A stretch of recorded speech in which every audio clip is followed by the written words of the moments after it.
Hello, my name is Dominique Artis. I am the Assistant Chief of the Administration and Training Bureau for Dallas Fire Rescue. I'm here today to talk about the National Fire Incident Reporting System. This system has two objectives. Number one is to provide a fire incident reporting system for state and local governments, as well as to provide a system that has information to provide analysis for local, state, and governments to combat the fire problem in their area. NFIRS. NFIRS is used by the National Fire Academy as well as the United States Fire Administration to develop programs, educational programs for the fire service, as well as to look at and predict fires behavior in the future. One thing that we talked about here at the Academy, I talked about me going to the National Fire Academy for a class. And one of our pre-class assignments was to bring all of our NFIRS data to the classroom before class started. And as you know, we all did. And one of the things that stood out to me is when we began to look at the data. A lot of the other cities were able to say exactly what happened on the run. They had a fire, they laid 4 ladders, they had 3 cross lays that were 300 feet. They tied into a plug, used it for 2 hours. They laid 17 tarps. They did overhaul and it took so many hours to do. And when I looked at our data, I could tell you that we had a run, that we had so many companies responded, that we were there on scene for so many hours, that we did do fire attack, but some of the data after that was kind of sketchy. The NFIRS system allows us to capture data that is used not only by us as stakeholders, but around the country, other areas of the state, as well as local leaders. The information from runs are used to support exactly what we do here as a fire service. The information also allows us to go before our local leaders and show that it's important for certain pieces of equipment, certain personnel to be located in different areas and pockets of the city. And it also helps to help us to justify our budget and why we need the different things that we ask for. The data that we use, that you put in and I put in, we have a chance here right now as we go through this class to not only improve the data, but make sure that we're capturing all the things that we want to capture when we own these different incidents.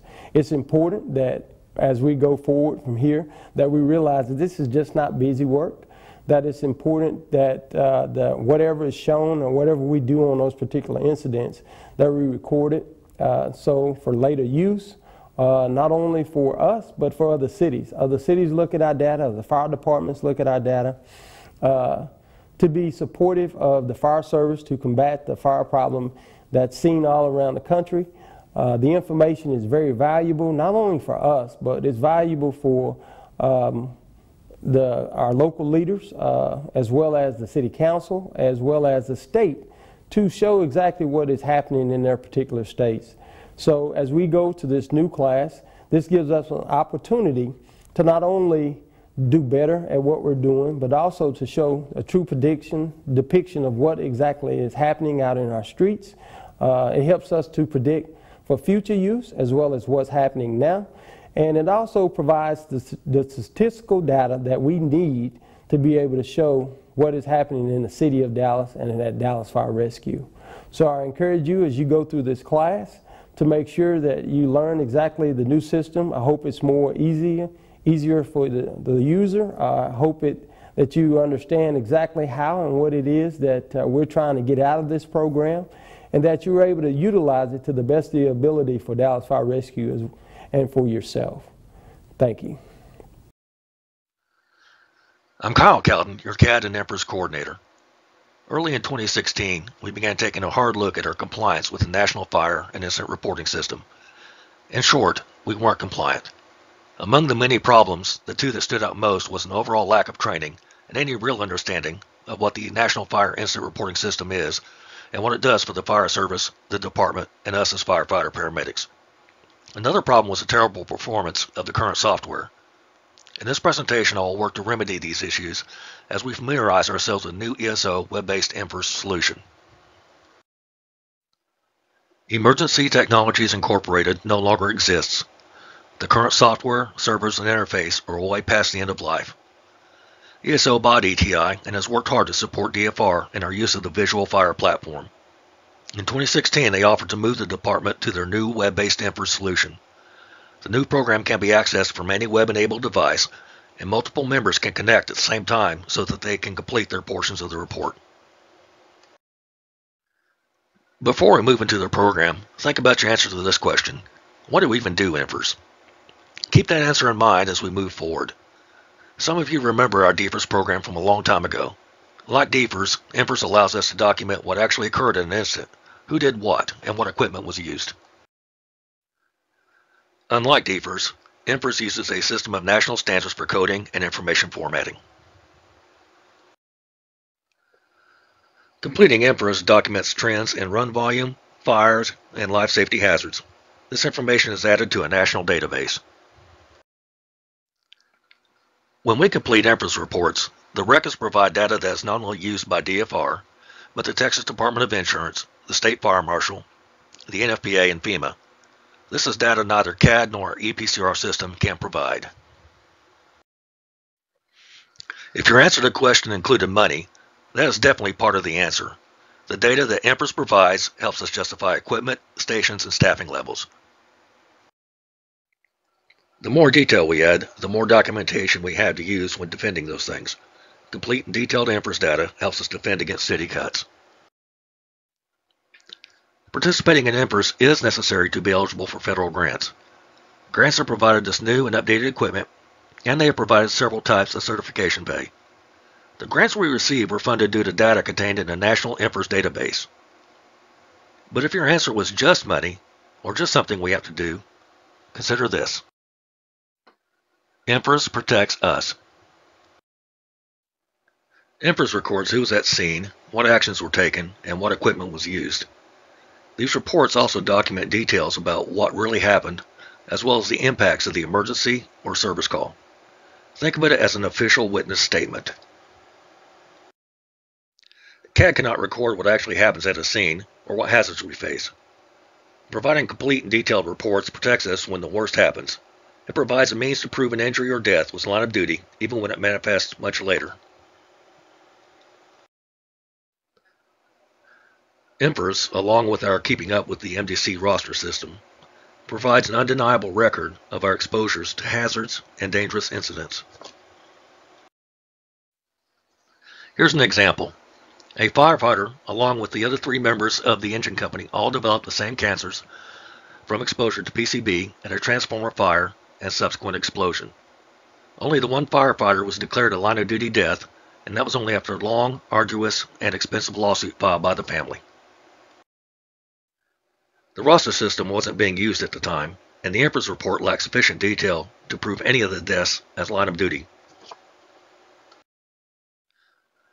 The line of duty status for the other 3 members was denied. Since this occurrence, some laws have been changed.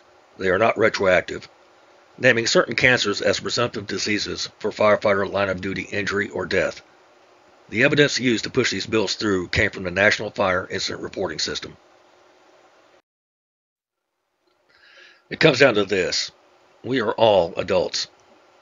Most of us get it, some never will. Whether you want to protect yourselves and your loved ones or leave everyone twisting in the wind is up to you. How are we doing? Not very well. We recently pulled the last 3 years of NFIRS data and found we comply with an unimpressive 45% completion rate. We can prove less than half of the incidents we're assigned to. CAD is not the official record. There is no way for that data to prove anything about what was found, whether the problem was even coded correctly, or what we did when we got there. EPCR data is only useful for proving patient care, for billing, and federal reimbursement. It does nothing to prove a rescue was on any of our incidents, what the members were exposed to, or what hazards they faced on an incident. In a report based on 2015 data, we showed we responded to 4 working structure fires, but took no actions, much less extinguishment actions, once we got there. Actions are recorded at the incident, unit, and personnel levels. Out of almost 136,000 engine runs, almost 24,000 had no actions. Trucks were just as bad, with nearly 5,000 of the 35,000 runs showing no actions taken. We have declared to the world that we don't use our heavy apparatus in any way between 14 and 17% of the time. We've declared we never use fire department rescues. Now that we know how bad we've been doing, let's look at what's coming and how it's going to help us do better. To log in, you'll navigate to https://ESOSuite.net. You will be presented with this screen. Your username is your employee number. Your password must be at least 6 characters long with a mix of alphanumeric. There is no requirement for any uppercase or special characters, but you can add them if you wish. If this is your first time logging in, you will be prompted to enter a temporary password and a password you wish to use. There is no expiration on these passwords. The agency is DFD and is not case sensitive. Once you're logged in, you will see this screen. Any announcements or news from the vendor will be presented in the red bar. The button on the left, labeled Fire, will take you to the incidents list.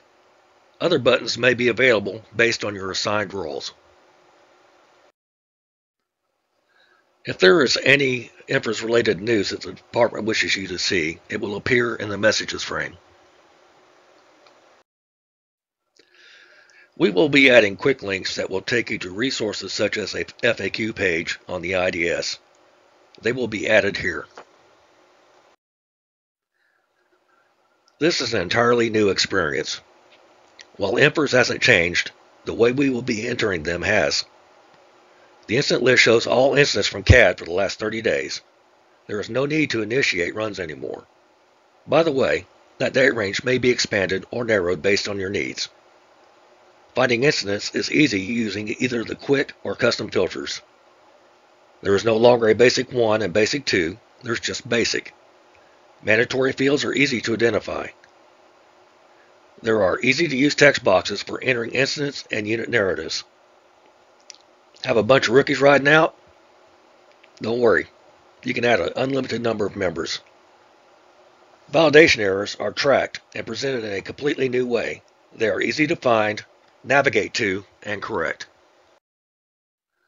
So, if the incident list holds all of the incidents in the city, how do we find our runs? To start, when you click on the Fire button, you will be brought to this screen. All of the open incidents for the last 30 days have been imported and can be opened by a mouse click.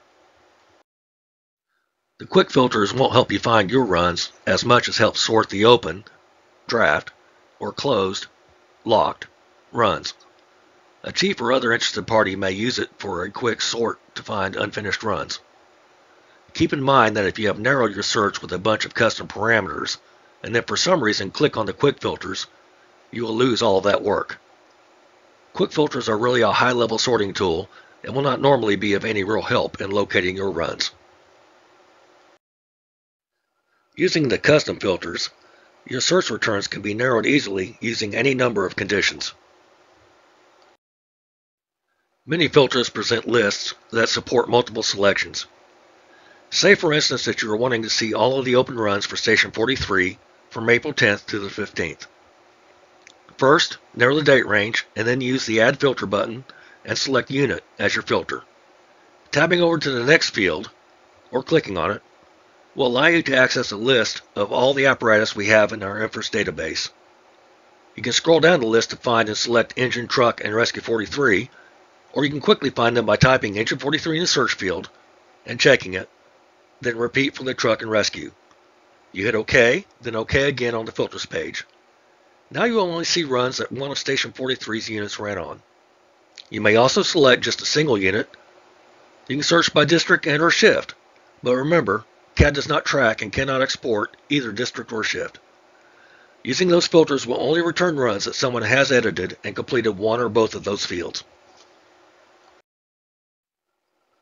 The basic module looks completely different, but NFIRS is still just NFIRS. So you've opened an incident from a week ago, and you can't remember what it was about. Click on the headset icon on the toolbar. This will open a pop-up displaying the comments from that incident. These notes will not attach to the exported NFIRS data. They also cannot be copied and pasted.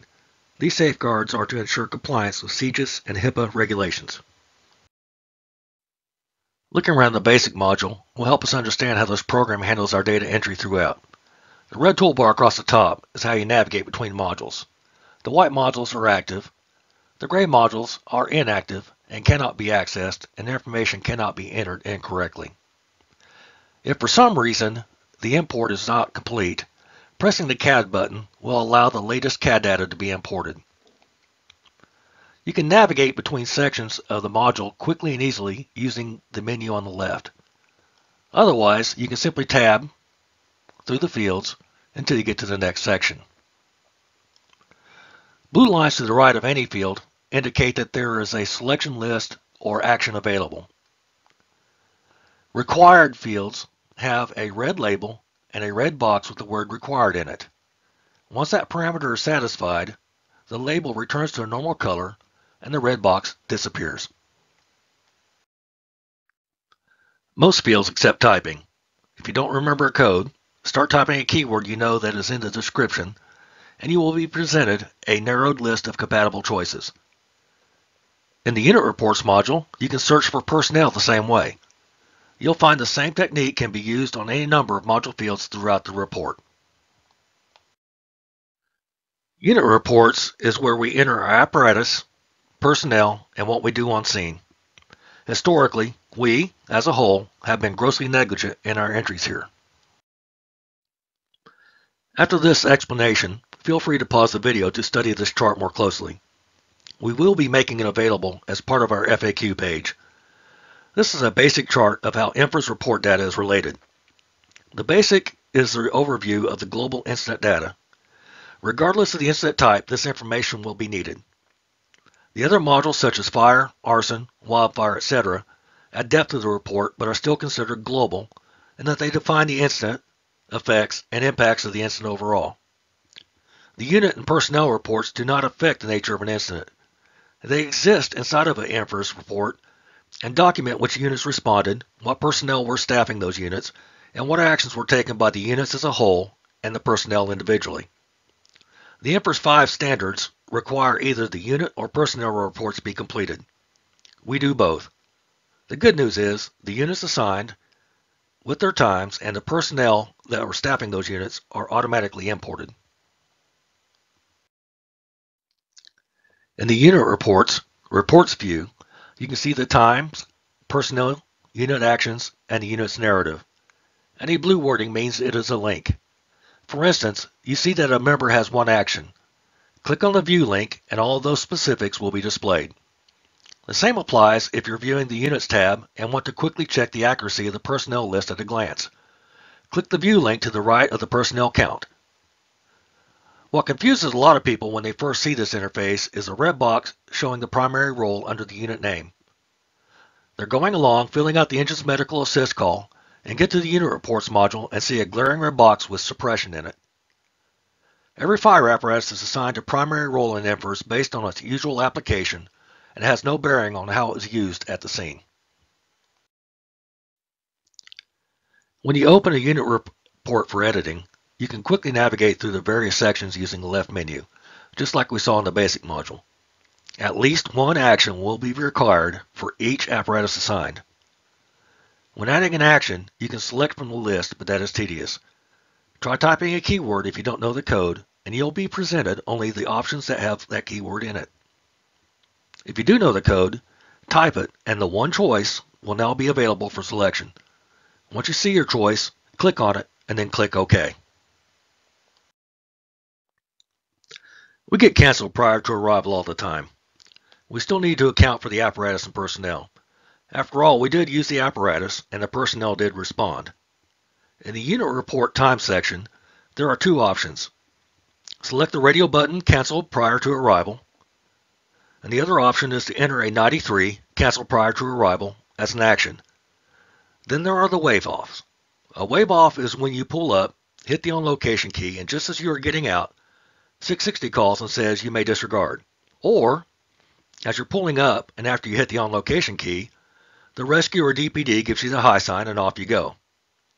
How can anyone realistically show any actions taken when they didn't get out of the apparatus? This is another area where NFIRS can produce more accurate data than CAD. By selecting the Cancel Prior to Arrival radio button or entering a 93 action code, you clear your arrival time. Remember, NFIRS is a witness statement. CAD data shows you arrived and therefore did something, but the reality, witnessed by you, is you never put boots on the ground.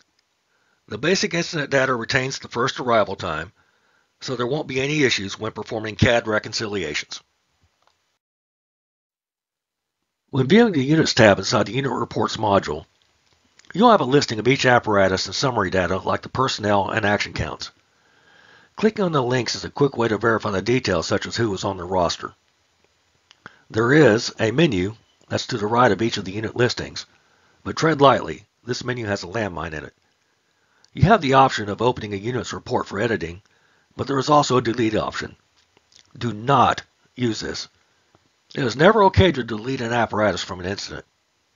A major factor why our official witness statements has declared to the world we make less than half of the runs we show in CAD was the fact that we have deleted ambulances and ambulance runs from NFIRS. Consider this, if we have CAD showing 3 apparatus and 10 members assigned to an incident, but we know it's 5 apparatus and 18 members, we as sworn public safety officers can record the more accurate information in our NFIRS. If that call is ever called into question, our statement stands.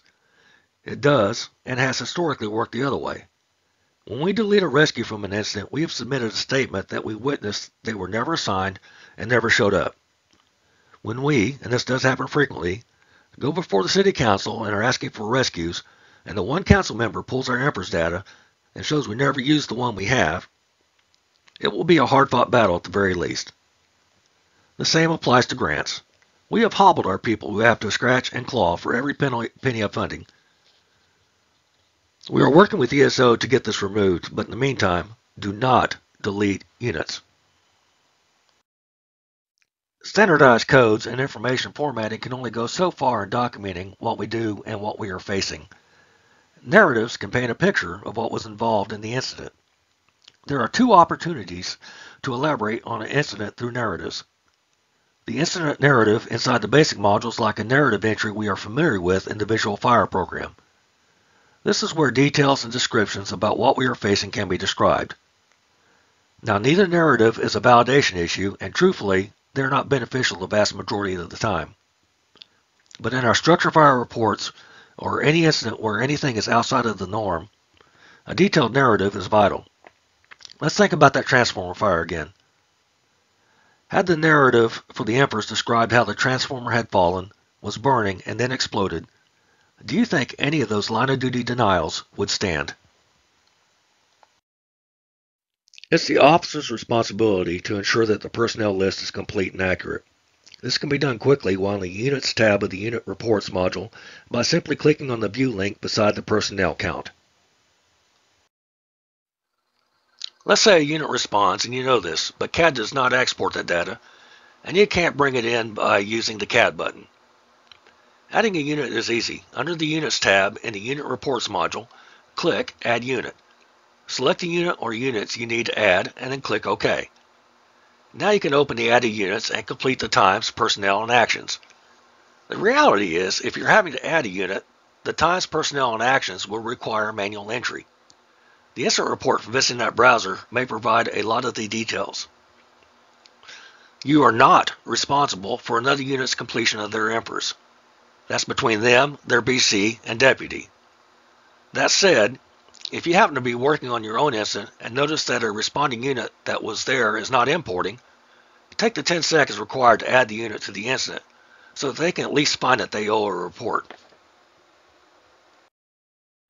In the personnel view, you have 2 options for opening the member's report for editing. The most obvious is to click the Edit Actions link. You can also select the same from the options. But let's say you had a member leave for training and you caught this run before you could modify the crew. Using the delete is acceptable. This is another instance where the NFIRS can be more accurate than CAD data. The same applies to being able to add members that weren't on the roster but were at the scene. Personnel actions are not a validation issue and are normally not important to the report. But here's the rub. If anything is unusual about an incident, whether any injury is known or not, document the personnel actions. If those members' actions at the transformer fire showed a 50, which is other fire, rescue, HAZ condition service, their line of duty status would be undeniable. As we noted earlier, every NFIRS will have at least the basic and unit reports module active. Remember, the unit reports do not affect the incident parameters. The basic is the global incident information, and all of the other modules are deeper levels of that global information. These other modules only become active when the data is entered in a higher level module that applies to the next lower level or more detailed incident parameters. For instance, you enter a 143 grass fire as the global incident type. Now the fire and wildland modules become active, each with a subset of required information. Conversely, if that information does not apply to the next module down, that module will not be active and cannot be accessed. This applies to fields inside the active module as well. For instance, you are inside the fire module and you define the fire as confined to area of origin. The factors contributing to fire spread will be disabled. Unlike visual fire, this program is, as I said earlier, almost firefighter proof. What are validations? Validations are tests run by the software against the NFIRS standards. These tests confirm the report entries are, you guessed it, valid. Validation errors mean that some of the required information has not been completed.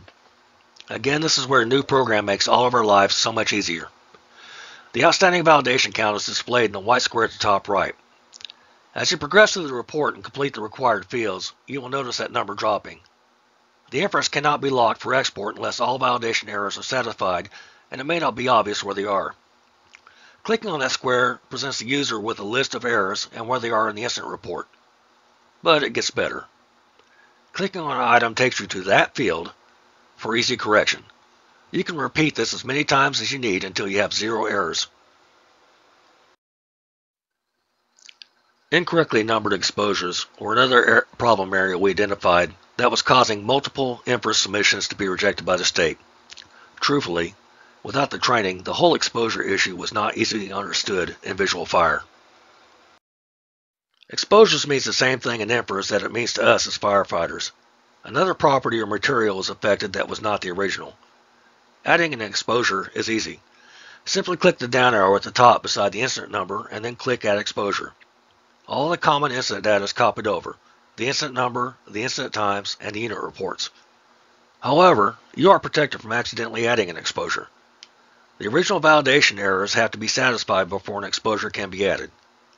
Everything else must be completed to reflect the exposure's property type, address, damages, etc. Let's pretend that you respond to 123 Anywhere Street on a 111 building fire. During the incident, the pot garden next door at 125 catches fire and burns.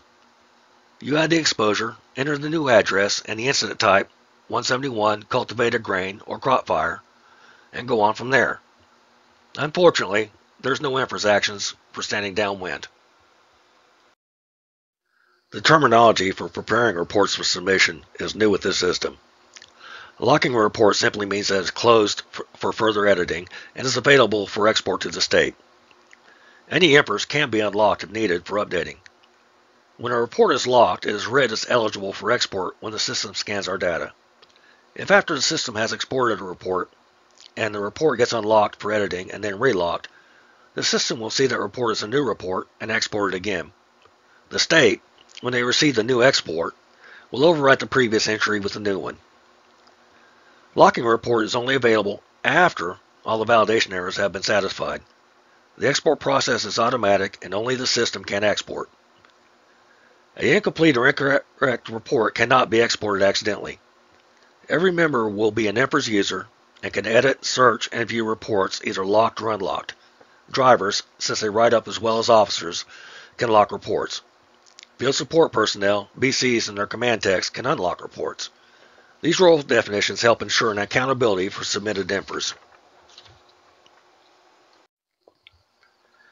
A feature new to this version is the ability to attach files to the reports such as JPEGs and PDFs. This data is not transmitted to the state, but it adds another layer of documentation that can be useful for analysis, training, investigations, and CYA. Back to our infamous transformer, had there been a snapshot or two showing the conditions at the scene, this is not available just as the writer's list was not available, the outcome would have been a lot different. Consider adding attachments if something or anything is out of the ordinary. This system is so much easier, more reliable, and faster than anything we've had before. There is no reason why we can't get to a point of 100% compliance. The department does have some expectations and policies. A NFIRS SOP or addition to the Emergency Operations MOP will be coming soon. It is the first arriving apparatus that is the one that defines the incident type. There are exceptions. A BC, for instance, may be the one defining incident type in structure fires. There have been multiple instances in the past where a company was disregarded and went back and entered a 611, dispatched but disregarded en route as the incident type because they were disregarded.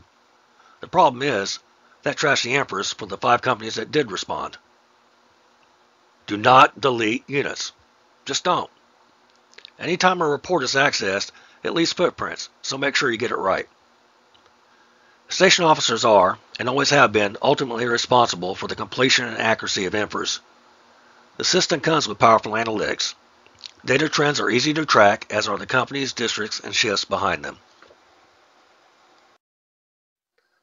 As we get our new NFIRS underway, we will be developing a FAQ and other resources to address questions and issues as we discover them. Here are a few we have found before we even got started. A common validation error you will encounter is due to the way CAD handles addresses when intersections are entered. It exports the block range of the selected segment. The error is because the address number or milepost is limited to 8 characters. There are 3 easy fixes based on how you want to proceed. One reason that a block range may be showing is the caller didn't know their address and the location didn't have a premise. If you know the address, simply select the number showing and overtype the correct address. About the only other reason a range would be showing is because the location type is an intersection. There are 2 ways to easily correct this. Clear the numbers, ensure there's a cross street, and mark the location type as an intersection. Even easier is to clear one set of numbers or the other. I recommend keeping the set closest to your location. Either way, if you mark the location type as an intersection or freeway, you're close enough. There are several potential causes for a required time to be missing. The most common error is when a required arrival time is missing. If the unit didn't show up, simply select the Cancel Prior to Arrival radio button or enter 93 Cancel Prior to Arrival as the apparatus action. Now the next most common error is a missing clear time. When the incidents list populates with incidents, it is pulling in the latest CAD data, except if the run is open before all companies clear, the times freeze where they are. The first step should be to hit the CAD button next to the incident number in the basic module. If that fails, there may be a copy error in the CAD export file. This will require manual entry of the times. All times are in the H, hour, minute, second format. But you don't need to type the colons. If you type 6 digits in a time field in this program and tab off, the system will insert the colons for you. There are a couple of validation rules for any times entered. Any en route or arrival time must match or follow the first en route or first arrival times. Any clear times must precede the last clear time. An accepted principle in NFIRS, or any official record keeping, is that if the information is not data driven, and as long as you stick to information that is true and accurate to the best of your knowledge, it is a valid official report. Any active unit in CAD may show up as an assigned to an incident. Many atypical units do not have MDCs, or may be companies we answer with from other cities. Also, these units will not have any personnel imported. In some cases, like 801, you'll know who it is. Others, like Box 4, you'll have no idea. When answering units from another city, you'll be completing the aid section of the basic module. There are codes for automatic assistance and mutual aid given or received. We have to account for every unit assigned. Don't worry about the personnel, they're responsible for their own NFIRS. But you do need to assign an action. Now there are only two that you really need to know. That's either 00, which is action other, or 93, cancel prior to arrival. Now you are free to enter any other action or information that you have knowledge of, but they are doing their own NFIRS. A typical unit such as Air 1, Box 4, or any number of, pick the unit number of your choice, will all have one of two actions that apply every time. For instance, the PIO is provide information to the public or cancel prior to arrival. 801, incident command or cancel prior to arrival. 821, provide air or yes, cancel prior to arrival. Enter personnel where you know, and don't worry about the ones you don't know and CAD doesn't provide. This system also supports custom +1 codes. That is where an incident type code is given a modification to track data points in an area of interest. The state still only sees the national standard code, but we have additional data points for our analysis. We do have a +1 code enabled. That is for the 111 building fire. 111-0 means a building fire that is an offensive attack, and a 111-1 is a building fire that is defensive. Now right now, the use of +1 codes is encouraged but not mandatory. If you use it regularly, we'll be able to quickly report how many of our fires were offensive and how many were defensive. Any number of +1 codes may come in and out, as well as their mandated use based on what areas of concern the department wants to study. Well, I hope you have enjoyed this inspirational and rousing discussion on our new NFIRS interface. I know you'll enjoy, or at least tolerate, the entry of NFIRS a great deal more than you have been. Just a couple of parting thoughts. Our go-live date is July 1st. This will be a soft go-live, and that all NFIRS will be entered via the new interface. However, we have been importing CAD data for over a year.